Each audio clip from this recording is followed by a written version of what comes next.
চাঁদপুরের জাহাজে সংঘটিত ৭ খুনের ঘটনায় আসামি আকাশ মণ্ডল ওরফে ইরফানকে ৭ দিনের রিমান্ড শেষে আজ তোলা হচ্ছে আদালতে। এ নিয়ে বিস্তারিত জানাতে আমাদের সঙ্গে এই মুহূর্তে যুক্ত হচ্ছেন সহকর্মী শরীফ আহমেদ। শরীফ, আদালত প্রাঙ্গণের বর্তমান পরিস্থিতি কেমন দেখছেন, বিস্তারিত জানাবেন।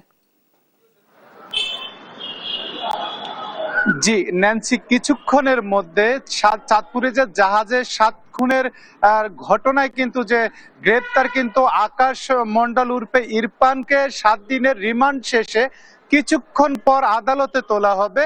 এখানে তাকে আদালতে তোলার পর সে ১৫৪ ধারায় জবানবন্দি দেওয়ার কথা রয়েছে, যেটি আমরা চাঁদপুর নৌ পুলিশের যে অতিরিক্ত পুলিশ সুপার রয়েছেন আব্দুল্লাহ আল মামুনের সাথে কিছুক্ষণ আগে আমি কথা বলেছি, তিনি আমাকে জানিয়েছেন।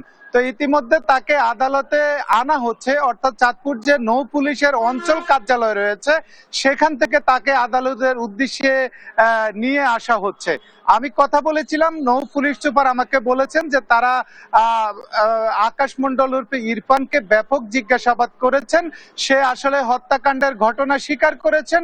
সে বলেছেন তার সাথে যে জাহাজের মাস্টার কিবরিয়া রয়েছেন তার সাথে বেতন ভাতা নিয়ে দ্বন্দ্বের কারণে সে কিন্তু এই হত্যাকাণ্ড ঘটিয়েছেন, এবং তার দেওয়া যে তথ্যগুলো সেগুলো কিন্তু ব্যাপকভাবে যাচাই বাছাই করেছেন নৌ পুলিশের যিনি তদন্তকারী কর্মকর্তা, অর্থাৎ এই মামলার আয়ু চাঁদপুর হরিণা পুলিশ ফাঁড়ির ইনচার্জ আবুল কালাম আজাদ, এবং তার সাথে কিন্তু সহযোগিতা করেছেন নৌ পুলিশের একাধিক টিম, এবং সে যে তার দেওয়া তথ্যগুলো কিন্তু তারা যাচাই বাছাই করেছেন। আরেকটা বিষয় হলো এই ঘটনায় যিনি যে আহত হয়েছেন, অর্থাৎ যিনি একমাত্র ব্যক্তি বেঁচে আছেন জুয়েল, তার কিন্তু অবস্থা কিছুটা উন্নতি হয়েছে। তার সাথেও পুলিশ কথা বলেছেন এবং তিনি কিন্তু ওভাবে কথা বলতে পারছেন না, সে অনেক কিছু লিখে ইঙ্গিত করে পুলিশকে বোঝানোর চেষ্টা করেছেন, এবং সেই তথ্যগুলো মিলিয়ে দেখেছেন পুলিশ।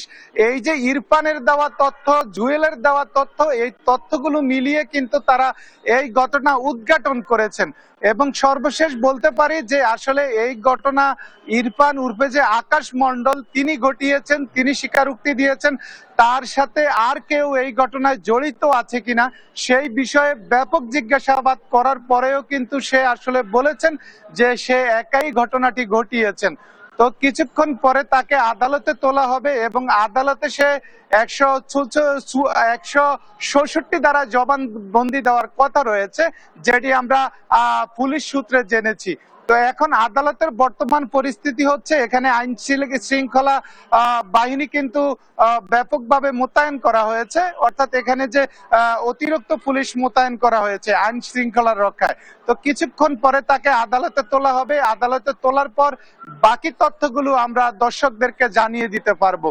তো এই ছিল চাঁদপুর থেকে যে জাহাজের ৭ খুন হত্যাকাণ্ড, এখানে আজকে যে আদালতে তাকে তোলা হচ্ছে, এখান থেকে আদালত প্রাঙ্গণ থেকে আমার কাছে সর্বশেষ। শরীফ, আপনাকে ধন্যবাদ। দর্শক, চাঁদপুর থেকে আমাদের সঙ্গে যুক্ত হয়েছিলেন সহকর্মী শরীফ আহমেদ।